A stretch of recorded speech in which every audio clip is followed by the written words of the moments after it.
Hey everybody, welcome to another video of vintage TV and radio stuff. Today we're going to be featuring not an electronic item, but we're going to be showing some stacks of wax from way back in the late 40s and 50s. Just so happens that my wife's aunt contacted us a few weeks back saying that they found a couple of boxes of old records from her aunt who worked at radio station WATW back in the late 40s and 50s. In fact, she was the program director. She must have grabbed a few records on her way out the door from various radio stations, because many of these 78's are not for sale copies sent to broadcasters. They're radio station copies of particular songs, and I'll show you some of those in just a few. We'll also look at different record labels from way back when in the 40s and 50s, and even listen to some of these songs. So stand by, it's all coming up next.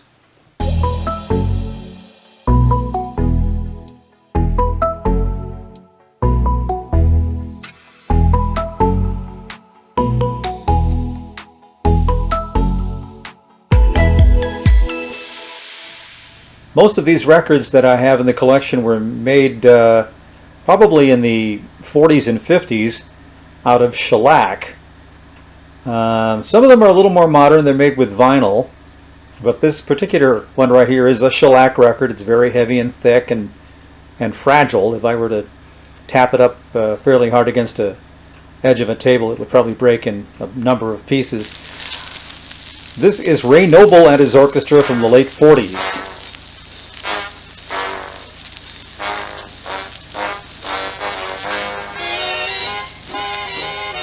One of the many shellac records in the collection. This one is made with Merco plastic, non-breakable vinyl, I'm assuming. This is the Alexander Brothers and Mona Lisa. Some of the other record labels had their own brand of unbreakable records. This is pressed on Metrolite. Here's another example of an MGM record pressed on Metrolite.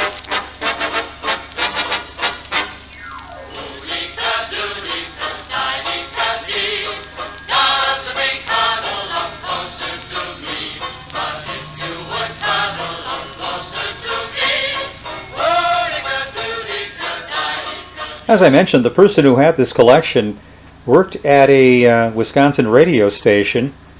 So radio people, you'll recognize the green construction paper sleeve that this record is in. This is a record from the Decca Record Company with The Ham, Bob Hayes, and His Eggs. It's a foxtrot, of course.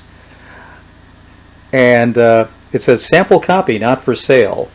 If I zoom in, you'll be able to see that a little bit easier. This also happened to be, if you can read the writing on the top, Reverend Olson's theme song every Sunday morning at 8:45 a.m. Another label that would distribute records to radio stations, RCA Victor. This is a record preview, the disc jockey sample, not for sale, made very clear there. Columbia Records also had a special recording for radio stations back in the day. This is Doris Day, by the way. Another RCA Victor special purpose series record.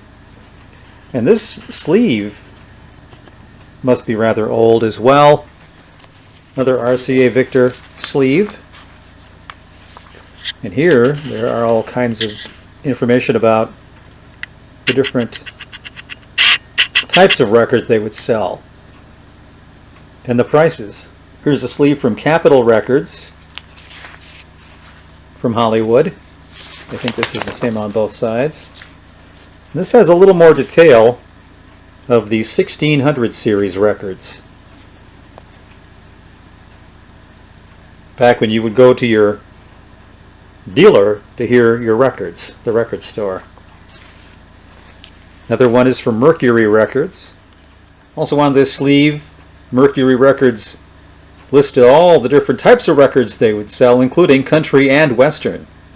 Now this is kind of interesting. This is a large binder of records. And it says on the bottom here, records for the Columbia Records Shop. This album is program number 57 from February 7th of 1948.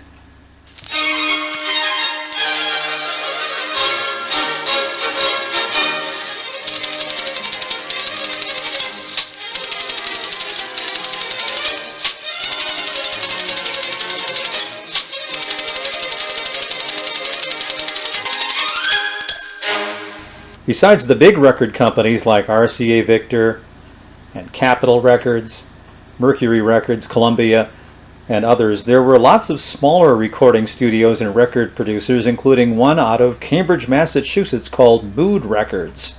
This is a copy of Little Girl from Bill Lawrence. And the Mood Recording Orchestra, by the way, too. Gotham Records, I believe out of Philadelphia, was a religious label. Savior Records, obviously also religious, out of New York City. Decca, which became a more popular name as time went by. This is also a rather independent label, I believe it was, at least. Derby Records from New York. Potter Records. Now this is very unique. This is from Potter, Wisconsin. From Lawrence Duco and his Red Ravens, polka music.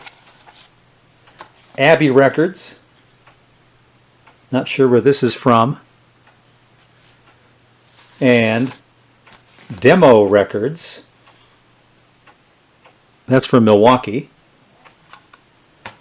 ARA from Hollywood. Broadcast Recording from Chicago. Dot Records is pretty well known now as a subsidiary of a larger record company, but back in those days it was from Gallatin, Texas. Cardinal Records, Kansas City, Missouri. Music Craft, and Damon Records from Kansas City, Missouri.